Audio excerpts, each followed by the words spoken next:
Bon.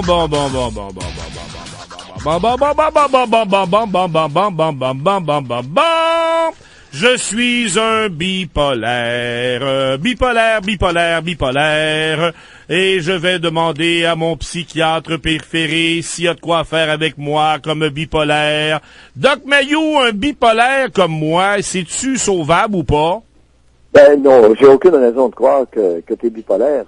Ce n'est pas parce que t'as certaines variations d'humeur que t'es un malade psychiatrique, là. Non, je suis un malade mental. Non, parce que, écoute, je pense qu'on a, à l'occasion, on peut avoir des sacrées bonnes raisons d'avoir des sautes d'humeur. Et ce matin, je suis scandalisé.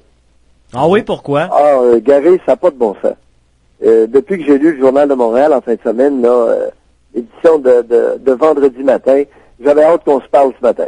Bon, alors... Est-ce que Jonathan est avec nous autres ce matin? Ben, c'est oui. parce que c'est lui qui vous a appelé. Ben oui, mais là, je ne l'entendais pas. Je dis peut-être qu'il est disparu dans les vapeurs du froid sibérien de l'Abitibi. Non, je suis là, Doc. 1, 2, 1, 2, testing. OK. Oui. Non, mais messieurs, je suis plus capable. Là, j'ai besoin de vous autres ce matin. De qu'est-ce qui se passe? Ben, écoute, vendredi matin, Ouais. première page du Journal de Montréal, messieurs, gros titre, tout le monde est secoué par le drame de Piémont. Ça, c'est la page couverture. Ah, je lis ça, pas secoué par tout, moi, là, par le drame de Piémont, là. Une espèce de gorille qui poignarde les deux bébés de sa conjointe. Tu comprends? Pas secoué, moi, là. Maintenant, je suis peut-être le seul à ne pas être secoué par ça. J'ouvre écoutez, la suite. Moment difficile à la page 4. Et à la page 5, donnez au suivant. Donnez au suivant. Les gars, écoutez, c'est capotant. Mais quelle sorte de maudite tribu dans laquelle on vit? L'appel de la mère des petites victimes commence à être entendu. Hey, les gars, ça marche pas, là. Ça ne fonctionne pas. Puis, tantôt, je rouvre, écoutez bien la suite ce matin. Là, c'est Gravel qui est rentré dans le show. OK? La mère a fait appel à Gravel pour mener le bal aujourd'hui. L'abbé Gravel. Oui, monsieur. Gravel, en personne. Oui, le séparatiste curé, oui. Écoute, une espèce de marginal, à moitié sauté sur le crâne, pas trop là, aux antécédents plus que douteux, pour ne pas dire faramineux. Et là, c'est Gravel qui va régler le cas de tout le monde. Mais il aime les petits gars. Et là, j'entends, Oui. Gary, j'entends à LCN quelqu'un nous dire ce matin, avec le plus grand sérieux du monde, personne n'est à l'abri de ça. Vous écoutez n'importe quoi, vous, docteur LCN. C'est-tu le poste de Jean-Luc Mongrain, ça? Messieurs, Allô? personne... Allô? Oui. Allô? Personne... Oui. Oui, mais docteur, Jean-Luc Mongrain, c'est censé être votre ami. Non, mais Jean-Luc reflète notre collectivité. Oui, mais est-ce qu'il va y aller? Est-ce qu'il va vous embaucher comme correspondant? J'espère, parce que Jean-Luc il va manger ses bas. Parce que Denis, comment est-ce qu'il appelle Denis, le gars le soir, Denis là? Lévesque. Denis Lévesque vous a flushé, hein? Non. Attends qu'il arrive de quoi, Denis va me rappeler. Non, moi je vous annonce qu'il vous a flushé. Docteur, Oui. à quand votre dernière apparition LCN? Ben, ça fait quoi, peut-être que je suis allé la dernière fois à LCN, ça fait quoi, 2 mois? Noël était même pas arrivé. Pardon? Noël était même pas arrivé, docteur. Et moi, la dernière fois que je vous ai vu, docteur, j'étais à Saint-Ly d'hôpital à Amos. Oui. Ah oui. Le printemps dernier. L'été dernier? Ouais, à peu près, oui. Oui. Puis, écoute, quand ça va sortir, les nouvelles, là, je vais y retourner. Mais, écoute, là, donnez au suivant. Ça touche tout le monde et personne n'est à l'abri de... Bon, premièrement, on va rectifier les choses. Écoutez, des gorilles, là, des hommes gorilles qui assassinent leurs conjointes et leurs enfants, c'est pas tout le monde. Oui, il y a un pourcentage d'hommes qui peuvent tuer.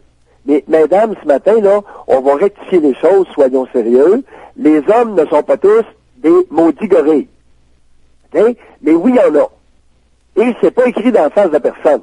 Turcotte est un gorille, il a poignardé les deux petits-enfants de sa conjointe, ça arrive.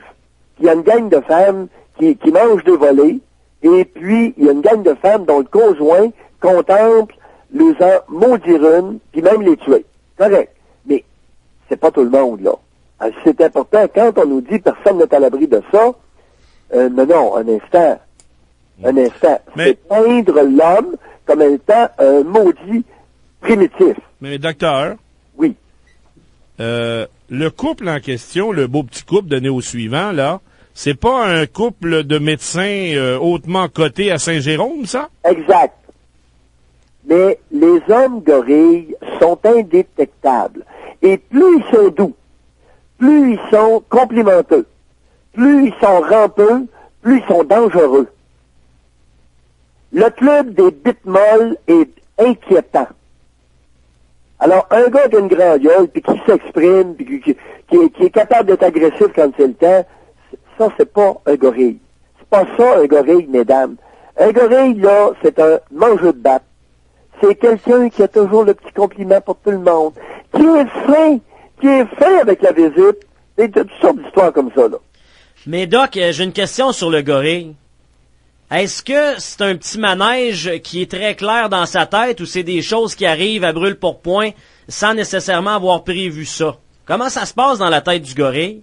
Ben, attends, maudit, c'est une bonne question, ça. Merci Comment beaucoup. ça se passe dans la tête du gorille? Bon. Le gorille, il est fin avec tout le monde, mais il n'aime pas être contrarié. Comprends-tu?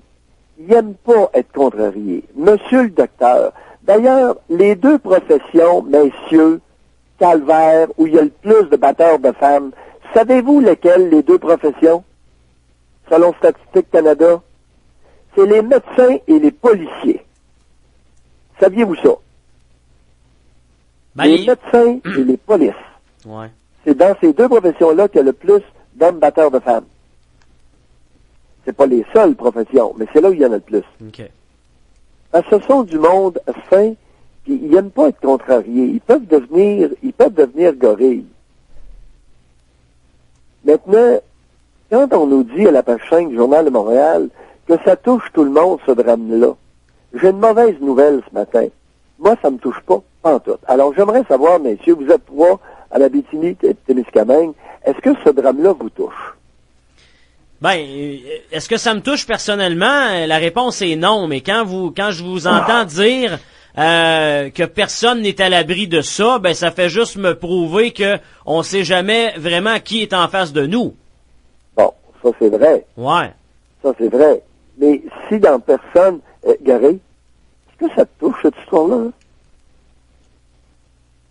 Gary, Qu'est-ce qu'il y a? est-ce que ça te touche, cette histoire-là? Pourquoi, docteur, vous me posez ce genre de questions? Parce qu'on est en train de faire un drame national de cette maudite cochonnerie-là. Ben oui, mais docteur, Ça m'écoeure. mais docteur, vous avez tantôt, vous m'avez ouvert la porte en disant que Jean-Luc Mongrain était le reflet de notre société. À 700 000 par année, son retour à LCN ce matin à 10 heures, docteur, moi, je m'excuse. Ce que dira Jean-Luc Mongrain à 10 heures, c'est ce que je vais pouvoir vous répéter demain. Moi, là, je me fie à ce que Jean-Luc Mongrain va me dire et va me mettre dans le cerveau. Vous comprenez ce que je veux dire? La nouvelle star de la télévision au Québec, qui était une ancienne star has-been à TQS, est maintenant une vraie star, Jean-Luc Mongrain. Alors, docteur, arrêtez, s'il vous plaît, de me faire parler. Moi, personnellement, j'ai rien à dire tant que Jean-Luc Mongrain m'aura pas dit quoi dire et quoi penser.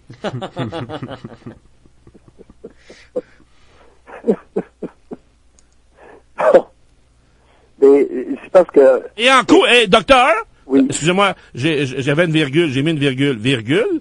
Et en plus, docteur, si vous osez me parler de l'entrevue de ce soir à 21h entre Paul Arcand et René Angélil, je ne peux pas vous répondre, docteur, parce que tant que Paul Arcand, le seul animateur de radio-télévision au monde qui pose des vraies questions, n'aura pas parlé à René le Saint-Père, le pape et tout ce que vous voulez, Angélil, tant que cette entrevue-là n'aura pas été diffusée ce soir, je ne peux, docteur, vous répondre à savoir ce que je pense de René Angélil. D'accord? Parce que c'est Paul Arcand qui va me permettre de me faire une idée et d'avoir de quoi dans le cerveau demain matin pour faire mon émission de radio. D'accord, docteur? Oh, j'ai hâte de t'entendre là-dessus parce que j'ai entendu un extrait tout à l'heure. Ils nous ont passé un extrait de l'entrevue qui va être diffusée ce soir où j'ai entendu René Angelil, qui ne comprenait pas ce qu'a fait son ami. Messieurs, il y a des limites à être fumiste. Je n'écouterai pas cette entrevue bidon ce soir, mais je vais vous écouter demain matin, et là, j'en ai assez. J'ai écouté cet individu-là, ce manipulateur de grand chemin, venir nous dire qu'il comprenait pas que Guy Cloutier ait pu faire ce qu'il a fait.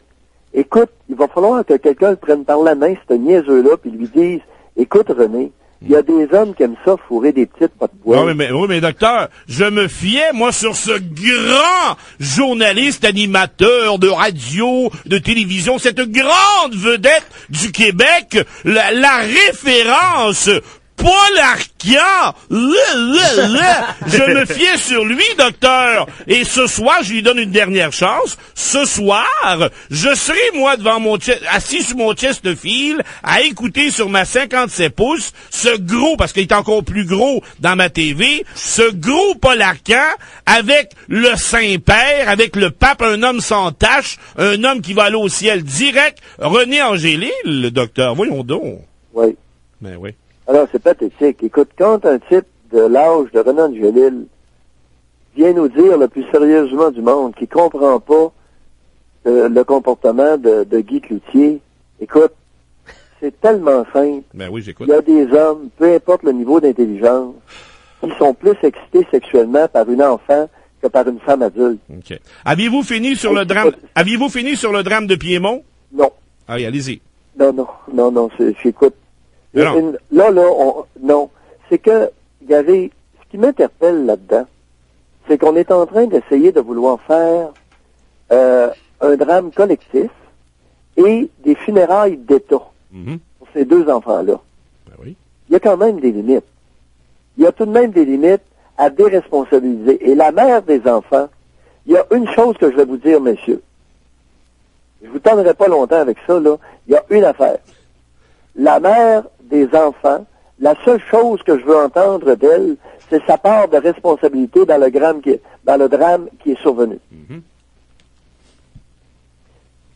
Son conjoint a tué, poignardé les deux bébés. Quelle est sa part de responsabilité dans ce drame-là?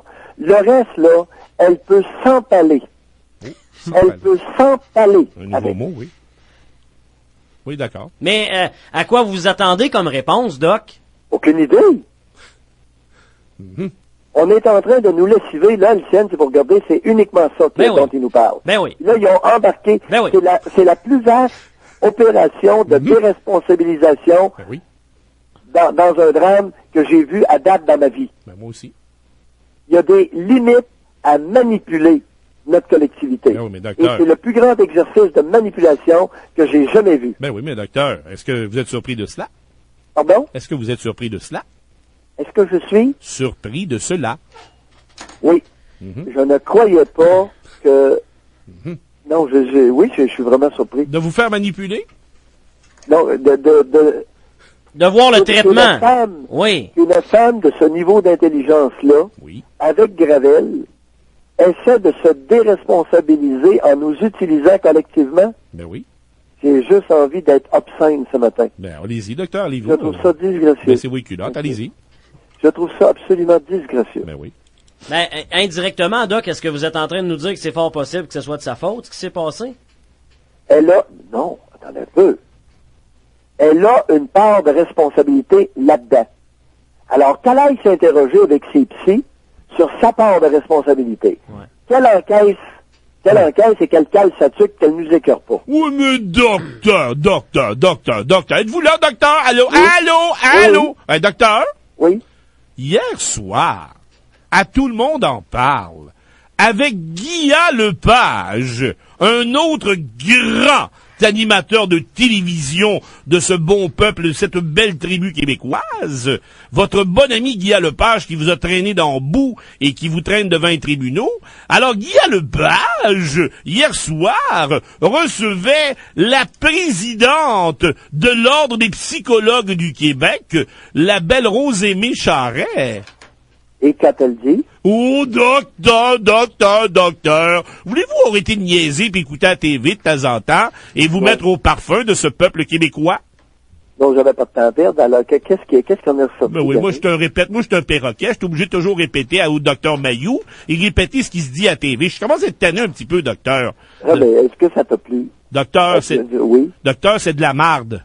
C'est vrai? C'est de la marde. Votre belle Rosémie Charest, là, avec Guillaume Lepage. Hier, là, il y avait une personne à inviter dans ce dossier-là, tout le monde en parle. Puis je suis en train d'y parler. Mayou, that's it, that's all. Attends, comment tu me dis ça, toi? Je t'ai écœuré. Docteur! Oui? Changez l'appareil de bord. Mettez-les l'autre bord, là, sur l'autre oreille. Écoutez-moi bien, docteur, là. Oui? Hier soir, à tout le monde en parle. Oui? Guillaume Lepage avait une personne à inviter pour parler de Piémont. Pas Rosémie Charest, la niaiseuse. C'était Pierre Mayou. Il n'y en avait pas d'autres qui devaient être là hier. Oh, ouais. Non, mais Écoute, c'est sûr que c'est drôle que tu dises ça, Gary. Parce que lorsque j'ai parlé avec Jean-Luc la semaine dernière, c'est exactement ce que je lui ai dit. Ben, oui. J'ai dit, Jean-Luc, j'ai l'impression que tu aurais besoin de quelqu'un comme moi pour parler de Piémont. C'est spécial, hein? En tout cas, au moins, je ne connais pas sur ce point-là. Doc, vous êtes sur la blacklist. Voulez-vous arrêter de rêver en couleur? Mais peu importe,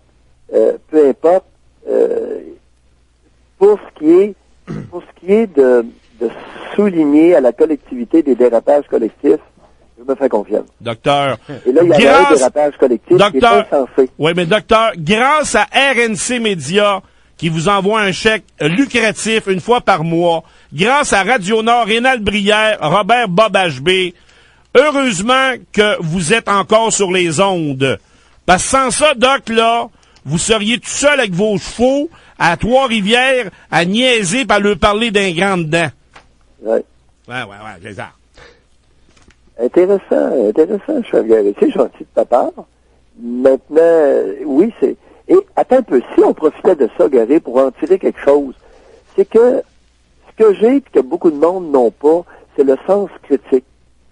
Par exemple, c'est d'être capable de lire, de prendre un journal, de regarder la première page, tout simplement. C'est marqué, tout le monde est secoué, drame de Piémont, tout le monde est secoué. Alors moi, je regarde ça, puis tout de suite, je me demande, est-ce que moi, je suis secoué par ça? Ma réponse, c'est non. Donc, l'affirmation est fausse. Si tout le monde est secoué, j'aurais dû l'être moi aussi. Je ne le suis pas. Donc, c'est pas tout le monde qui est secoué par ça. Est-ce que moi, j'ai été secoué? Comprenez-vous l'importance de développer à partir de tôt dans la vie de nos enfants le sens critique? Critique, ouais. Oh! On va faire taire les cellulaires. Ben oui, bonne idée. Ben oui, ça sonne comme un téléphone à roulette. Non, mais vous avez raison, Doc. Je pense que... Et Gary, pas Gary, mais Jonathan, là, t'es interpellé. Parce que toi, t'as des petits gamins à la maison. Ouais. Et à un moment donné, le petit gamin va se permettre de passer un certain commentaire critique sur toi ou sur leur mère. Comment tu vas réagir, mon Jonathan? Ben, je le sais pas, je verrai quand ça va m'arriver. Non, Jonathan, matin, Gary, là, laisse pas filer. Non, Jonathan, tu vas voir avant. Ça donne que quand tu vas être dans le bain, ça sera plus le temps. OK, parfait. Oh, mon Jonathan, matin, là, t'as pas affaire à un débutant, là. Alors, je me permets de te réinterpeller là-dessus, Jonathan. Okay. Comment tu vas réagir lorsque ton petit gamin va adresser une critique appropriée à sa mère? Ben, je vais le remettre à sa place. Et, docteur? Ouais? C'est Gary qui parle. Oui. Je viens pas à la rescousse de Joe qui s'arrange avec ses troubles, mais juste pour vous dire, docteur, qu'à côté de lui, là, il parle pas souvent, mais je sais qu'il est là, il y a un papa aussi, qui s'appelle Serge Trudel. Oui. C'est notre troisième animateur. On est trois maintenant. Trois vieux gays animateurs de radio. Et Serge Trudel est papa. N'est-ce pas, Serge? Mm-hmm. Serge? Oui. J'aurais aimé ça que tu répondes au doc par rapport au père et tout ça, là. Ben, c'est ça que moi, ce drame-là me touche en ce sens que, étant papa, c'est certain que tu vois des enfants qui n'ont pas choisi de finir comme ça, qui sont jeunes, finir comme ça. Il y a un drame qui qui interpellent, là, tu sais, quand t'es papa, là. Je veux pas faire le procès de la mère ni du père, là. Je m'en occupe même pas, là. Je pense juste au point de vue paternel, là. C'est sûr que ça vient me toucher, là. À quelque part. Donc, tu fais partie de ceux que le doc disait. Comment vous avez dit ça, doc, avec la manchette du journal, là? De rame de Piémont, tout le monde est secoué. OK, donc Serge, il fait partie de tout le monde. Ben, je suis secoué, pas par ce drame-là particulièrement autant qu'un autre. C'est quand des enfants sont victimes d'un drame comme celui-là, moi, c'est sûr que ça m'interpelle. Je vais pas dans la psychologie, puis je fais pas le procès ni de la mère ni du père. C'est le genre d'histoire macabre que dont je me nourris pas. Donc, ouais, l'affaire, c'est que tu ne comprends pas qu'est-ce qui peut passer par la tête d'un individu pour liquider gratuitement comme ça ses enfants. Donc, mes deux collègues de Val-d'Or, docteur, vous allez être d'accord, sont le reflet de la collectivité. Écoute, c'est à eux de le savoir, là. Maintenant, Serge, une chose, j'ai posé une question à Jonathan. Mm-hmm. J'ai demandé si le petit enfant se permet d'adresser une critique justifiée à la mère. Tu vas faire quoi, toi? Mais vous entendez quoi par une critique justifiée? Il va critiquer comment maman, t'as fait telle affaire, tu t'es trompé. Mm-hmm. C'est pas correct, ça, ce que t'as fait là. Ben, écoute, c'est sûr que, tu sais, on a été élevés à ne pas dire à nos parents quoi faire, là. À quelque part. C'est vague un peu, Doc, ce que vous amenez, parce que je pense que une situation... Tu as mentionné tout à l'heure, Jonathan, tu vas reprendre l'enfant. Ben, je vais reprendre l'enfant dans une discussion parce que, comme vous avez déjà souvent dit sur nos ondes, Doc, les enfants n'ont pas toujours tort et ils méritent qu'on réfléchisse ou en tout cas qu'on discute sur les points qui amènent. Mais là, ça dépend, tu sais, quel âge, quelle situation, mais là, on tombe dans le cas par cas. Mais un enfant de 6-7 ans qui dit à sa maman, là, tu sais, maman, quand tu m'as dit telle affaire, tu t'es trompé et puis c'était pas correct de me dire ça. Ben, Alors, t'es présent, voilà, tu fais quoi? Premier réflexe, ça va être, on dit pas ça à sa mère. C'est sûr, tu vas répondre ça, Joe. Vous êtes brillant sacrément. Je vous ai dit, l'enfant reprend légitimement, l'enfant a raison. L'enfant reprend sa mère légitimement il y a 6-7 ans. Vous faites quoi? Vous êtes présent? Légitimement, ça veut dire que ce que vous nous dites, c'est que ce que le jeune... La mère s'est trompée, il a dit quelque chose, puis elle s'est gourée, puis... C'est elle qui s'est gourée. L'enfant a raison. Bon. Alors, il y a 6-7 ans, il dit à maman, là, tu m'as dit telle affaire, tu t'es trompé, puis c'est pas correct que tu m'aies dit ça. Faites quoi? Vous êtes là, au côté, là. Ouais, elle est touchée. Celle-là, Doc, honnêtement. Elle est touchée, t'as mieux d'y penser avant, mon homme, parce que ça va arriver dans le sacrement pour de ça. Ben... À moins que tu aies des enfants retardés, déficients intellectuels. Mais si vous avez des enfants moindrement brillants, ça va arriver, puis ça va arriver vite. Parce que, surtout à 6-7 ans, ils peuvent adresser aux parents des commentaires légitimes très justes. Ouais. Mais quoi? Dans une situation comme celle-là, exemple, si le père affirme que son enfant a raison devant la mère également qui est là, versus le contraire, l'impact est grand autant d'un côté comme de l'autre. C'est pour ça que je dis que c'est touché. Serge? Ben, madame aimera pas ça. C'est sûr, se faire dire, moi, le petit a raison, chérie. T'es dans le champ. Je pense qu'il y a une discussion qui doit avoir lieu après, mais sur le coup, je pense que le réflexe normal va être de dire au petit, hey, on dit pas ça à sa mère. Ça veut pas dire... Mais à matin, vous me faites chier. Ben, je suis désolé. À ce point pouilleux et lâche, Gary, t'as pas d'enfant, j'espère que t'es pas d'accord avec eux deux. Si j'étais là en présence, là, vous seriez ramassé un sacrement compté sur moi. Mais docteur... Je vous ai dit que l'enfant a raison, Calvaire. Oui, il a raison. Vous êtes capable de comprendre? Docteur, j'aimerais bien ça y ramasser, mais ils sont à 700 000 de moins. Moi, je suis à Rouyn-Noranda, puis eux autres sont à Val-d'Or. Sacrement, c'est pas la colonne vertébrale qui va vous étouffer le matin? Ouais, c'est une question d'éducation, Doc. Question d'éducation. Avez-vous les doigts dans le nez? Votre solution, Doc, c'est quoi si on est dans le champ? Vous allez reprendre un enfant qui a raison. Êtes-vous sérieux? Ben, pas le reprendre. Vous allez dire à l'enfant qui a raison de se taire. Non, pas de se taire, mais je pense que ça prend une décision amenée avec doigté parce que, bon, dans le contexte, Doc, que vous dites que l'enfant a raison, mais c'est touché envers la mère, c'est juste ça que je dis. Sacrement, vous l'avez, patente? Hey, je te dis qu'il y a Gary, une chance qu'on en parle avant. Ça va être beau pour le petit gamin. les petits gamins intelligents. En passant, docteur. Là, vous venez d'illustrer comment on fabrique des débiles sociétaux. OK. L'enfant, je vous dis, a raison. La mère s'est trompée. Et vous êtes là. On dit pas ça à maman.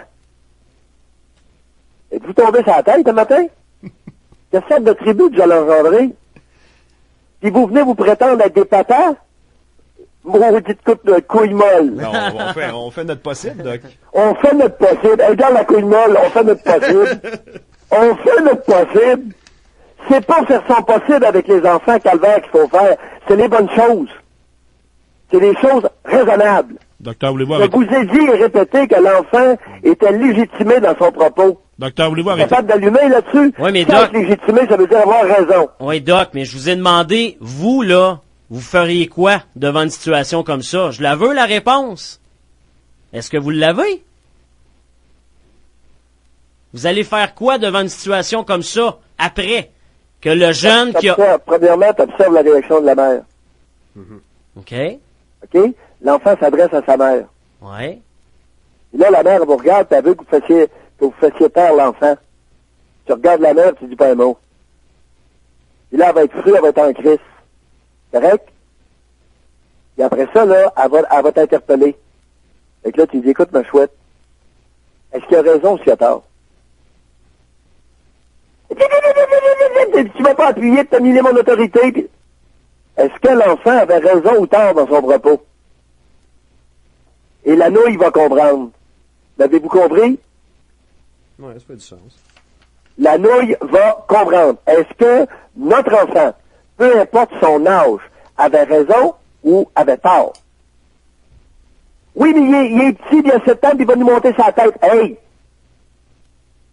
Peu importe l'âge. Je vous ai dit, messieurs, que le commentaire, l'enfant était fondé, l'enfant était légitimé, et elle avait vraiment commis un impair. Et l'enfant le lui a souligné. C'est comme ça, messieurs, qu'on développe le sens critique, qu'on éduque un enfant à développer un sens critique adéquat pour plus tard dans la vie. Ben, Si vous n'êtes pas capable de faire l'exercice, vous ne faites pas votre job. Fait que n'est pas vous prétendre des papas. Vous êtes des couilles molles. Et inscrivez-vous au club des bites molles en plus. Être père, c'est une responsabilité. Et c'est pas reposant. Puis ça veut dire à un moment donné, être avec une conjointe qui va être en beau maudit, puis qui va être au moins 3-4 jours sans vouloir être mis. C'est ça que ça veut dire. Puis 3-4 jours, c'est pas trop généreux. Ça peut être une semaine, 10 jours, tu sais. Est-ce que, Doc, il y a à peu près 25 ans, si on remonte 25 ans en arrière, vous auriez possiblement pas réagi de la même façon? Écoute, moi j'ai été élevé par 2 parents pas de scolarité, mais qui avaient un maudit bon jugement. OK. OK, mon père avait une 3e année. Ma mère a fini sa 5e. Mais mon père, il avait un sacrement de bon jugement. Et quand un enfant avait raison, même s'il avait 6 ans, il avait raison. M'avez-vous bien compris? La véracité d'un propos n'a rien à voir avec l'âge de celui qui l'énonce. Est-ce bien clair? Mhm. Alors, face à quelqu'un qui, peu importe son âge, qui énonce quelque chose, a-t-il raison ou tort? S'il a raison, c'est bien de valeur, il peut le dire. Et pour venir un peu, pour mieux faire paraître Serge, c'est que Serge, oui, comme rôle de père, tu peux dire à l'enfant, il y a une façon de le dire. Mais si l'enfant le dit de façon polie, si l'enfant le dit de façon polie, la mère va devoir encaisser.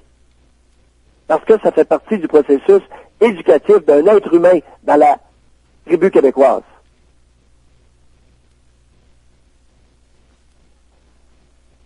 Et l'inverse est vrai aussi, Doc, j'imagine? Ben voyons. Voyons. Alors, c'est de plus en plus, et ce que je vous dis là ce matin, là, ça va servir pendant toute la vie des enfants. Et avant, vous aviez le curé Gravel, puis sa gang de bit molles, qui venait dire au peuple, à la tribu,